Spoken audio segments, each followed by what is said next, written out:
Assalamualaikum warahmatullahi wabarakatuh. Saya Muhammad Nurul Iksan Nugraha dengan nomor induk mahasiswa 32112111019. Saya merupakan mahasiswa semester 4 jurusan Kimia Fakultas Sains dan Informatika Universitas Jenderal Ahmad Yani.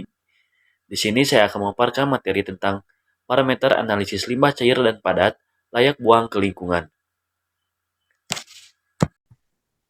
Baik, di sini saya akan menjelaskan tentang parameter analisis limbah cair dan padat layak buang ke lingkungan. Yang pertama ada limbah cair. Limbah cair merupakan limbah sisa dari suatu hasil usaha dan atau kegiatan yang berwujud cair yang dibuang ke lingkungan dan diduga dapat menurunkan kualitas lingkungan. Klasifikasi limbah cair. Limbah cair memiliki klasifikasi yaitu 4. Yang pertama yaitu limbah cair domestik. Yang kedua, rembesan dan luapan. Yang ketiga, limbah cair industri. Dan yang keempat adalah air hujan. Yang pertama yaitu limbah cair domestik, yaitu limbah cair hasil buangan dari rumah tangga, bangunan, perdagangan, dan perkantoran. Contohnya adalah air sabun hasil pencucian. Yang kedua ada rembesan dan luapan, yaitu limbah cair yang berasal dari berbagai sumber yang memasuki saluran pembuangan. Limbah cair melalui rembesan ke dalam tanah atau melalui luapan dari permukaan. Contohnya yaitu air buangan alang atap dan lain-lain. Yang ketiga yaitu limbah cair industri, yaitu limbah cair dari hasil pembuangan industri. Contohnya adalah industri tekstil, makanan, dan lain-lain.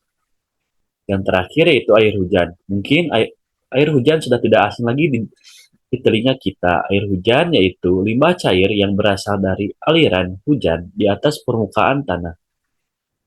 Oke, untuk selanjutnya yaitu parameter uji limbah cair.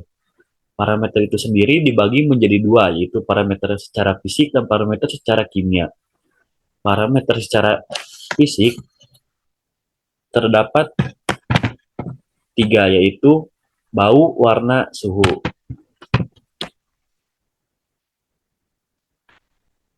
Bau di sini menunjukkan komponen-komponen lain di dalam air. Yang kedua yaitu warna.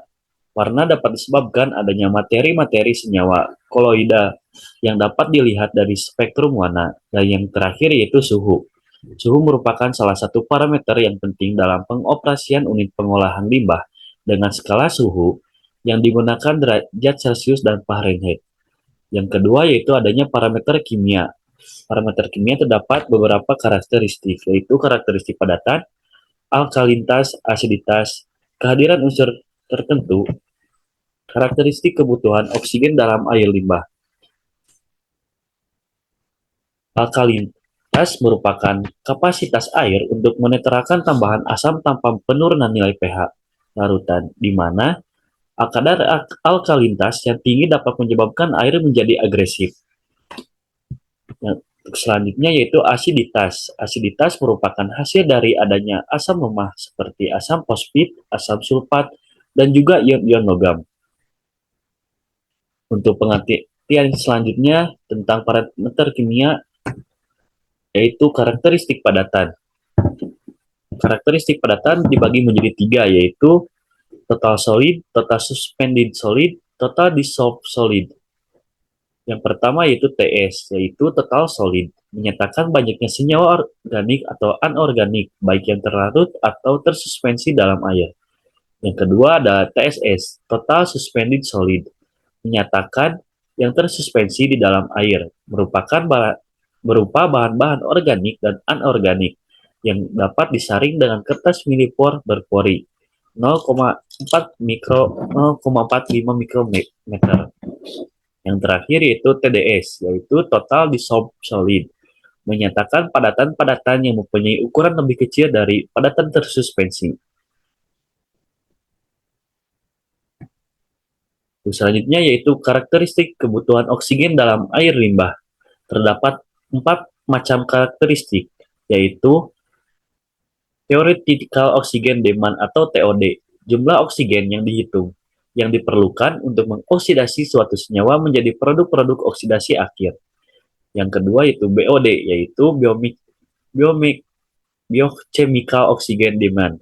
Jumlah oksigen terlarut yang diperlukan oleh mikroorganisme untuk mengurai bahan organik ke dalam air. Yang ketiga yaitu COD, Chemical Oxygen Demand. Jumlah kebutuhan senyawa kimia terhadap oksigen untuk mengurai bahan organik. Yang terakhir yaitu DO, Dissolved Oxygen. Kandungan oksigen yang terlarut di dalam air sebagai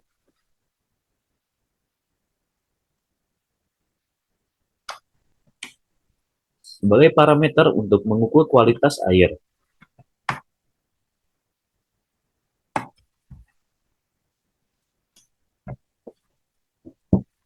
Selanjutnya yaitu kehadiran unsur tertentu. Di sini saya mencantumkan dua contoh kehadiran unsur tertentu, yaitu nitrogen dan fosfor. Nitrogen itu sendiri terdapat pada limbah cair yang merupakan hasil dari kegiatan industri dalam bentuk yang meliputi spesifikasi, yaitu nitrogen organik, nitrogen amonia, nitrogen nitrit, dan nitrogen nitrat.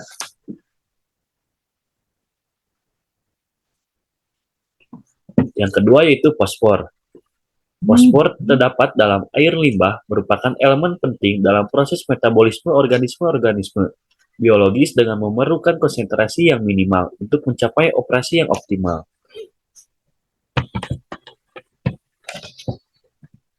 Selanjutnya adalah baku mutu limbah cair bagi kegiatan industri, di mana baku mutu ini di setiap industri atau sektor memiliki baku mutu yang berbeda-beda.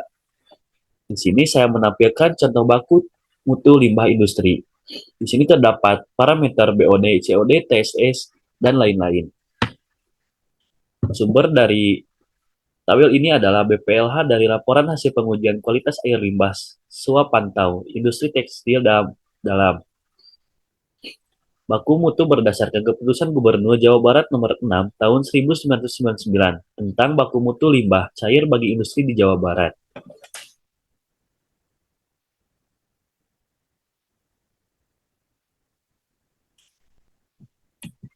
Selanjutnya yaitu pengolahan limbah cair. Di dalam pengolahan limbah cair terdapat tiga macam pengolahan. Yang pertama primary treatment, untuk selanjutnya secondary treatment, dan yang ketiga tertiary treatment.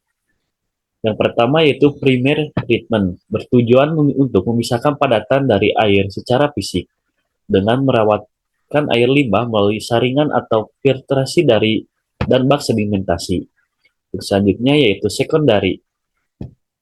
Secondary treatment terdiri dari dua proses aerobik dan anaerobik yang bertujuan untuk menghilangkan koloid serta menstabilisasikan zat organik yang terdapat dalam limbah cair dengan dilakukannya proses secara aerobik dan juga anaerobik. Yang terakhir yaitu tertiary treatment. Tertiary treatment bertujuan untuk menghilangkan nutrisi atau unsur hara dengan cara penambahan klor pada limbah cair dilakukan untuk memusnahkan mikroorganisme patogen yang terdapat pada limbah cair. Nah, untuk selanjutnya yaitu limbah padat.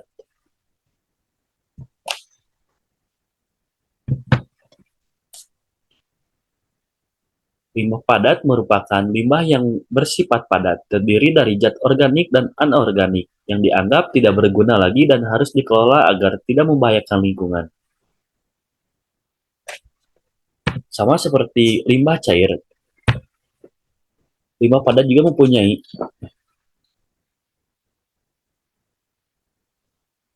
limbah padat juga mempunyai klasifikasi, yaitu berdasarkan sumbernya dan berdasarkan jenisnya.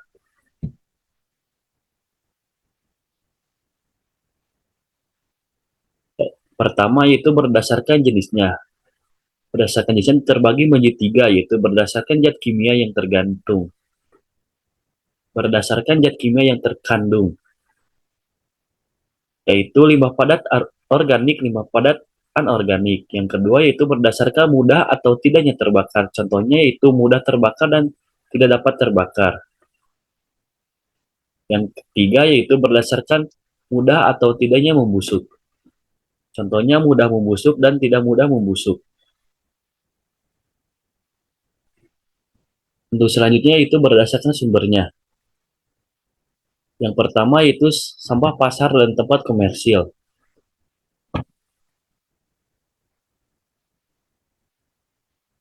yakni mempunyai berbagai macam dan sampah yang memiliki volume hampir sama, contohnya sisa sayuran atau sisa makanan. Yang kedua yaitu sampah selokan, riol, dan septic tank, yakni terdiri dari endapan-endapan dan benda-benda yang hanyut sebagai penyebab tersumbat selokan dan isi septic tank. Yang ketiga itu sampah jalan, lapangan, dan pertamanan,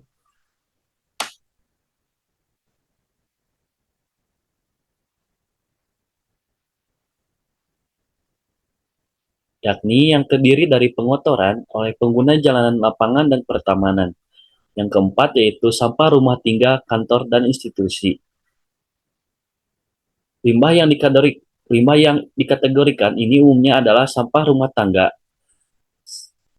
sisa pengolahan makanan, dan perlengkapan rumah tangga bekas. Yang terakhir itu sampah pabrik atau industri, yakni tidak banyak macam dan jenisnya. Jumlahnya juga banyak dan hanya beberapa jenis saja yang berasal dari keseluruhan kegiatan proses pabrik atau industri.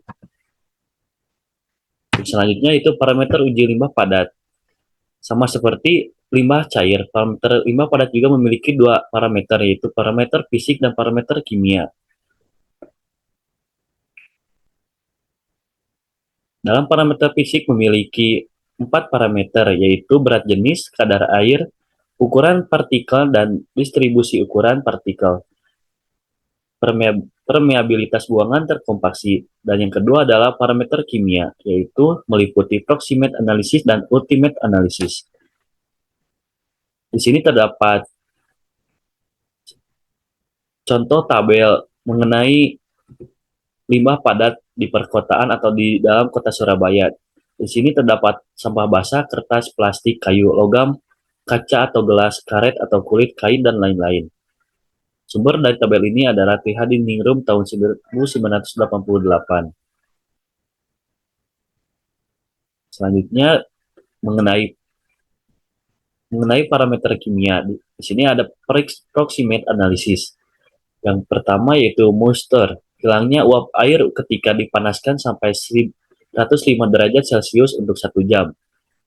Yang kedua yaitu volatile combustible meter, tambahan kehilangan berat pada pembakaran 950 derajat Celcius dalam wadah tertutup. Yang ketiga itu fixed carbon, mudah terbakar, sisa setelah bahan mudah menguap dihilangkan. Yang terakhir itu abu, berat residu setelah pembakaran dalam wadah terbuka. Di sini saya mencantumkan contoh tabel proximate analysis dalam karakteristik batubara Benko. Di sini terdapat proximate analysis dalam bentuk selanjutnya yaitu ultimate analysis, merupakan analisis akhir sebuah komponen limbah yang digunakan untuk menandai komposisi kimia dari materi organik di limbah padat dan untuk menentukan campuran yang tepat untuk bahan limbah yang sesuai dengan karbon dan nitrogen, rasio untuk proses konversi biologis. Ultimate analisis ini meliputi analisis kadar abu, oksigen, karbon, nitrogen, hidrogen, dan sulfur. Di sini juga saya mencantumkan tabel ultimate analysis. Terdapat karbon, hidrogen, nitrogen, dan oksigen.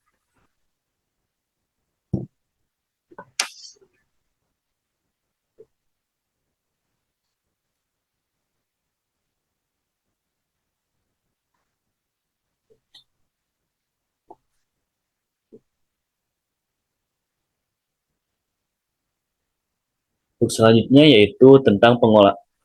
Untuk selanjutnya yaitu tentang pengolahan limbah padat. Di sini terdapat pengolahan limbah padat, yaitu ada oven dumping, composting, reuse, recycling, incinerator, blocking, dan sanitary landfill. Yang pertama yaitu open dumping, yaitu pembuangan terbuka, penanganan limbah padat melalui pembuangan pada tempat pembuangan akhir secara terbuka. Yang kedua yaitu reuse, yakni penanganan limbah padat melalui penggunaan kembali seperti penggunaan botol minuman.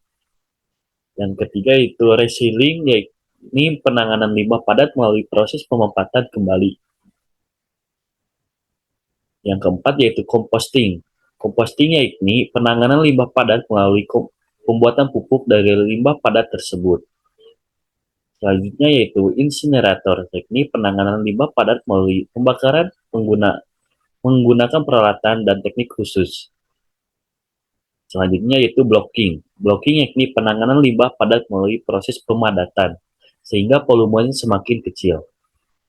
Yang terakhir yaitu sanitary landfill. Sanitary landfill yakni penanganan limbah padat melalui pemendaman pada area tertentu. Di sini saya mencantumkan daftar pustaka dari materi yang setelah saya jelaskan. Mungkin itu saja yang dapat saya sampaikan. Mohon maaf bila ada salah kata. Wassalamualaikum warahmatullahi wabarakatuh.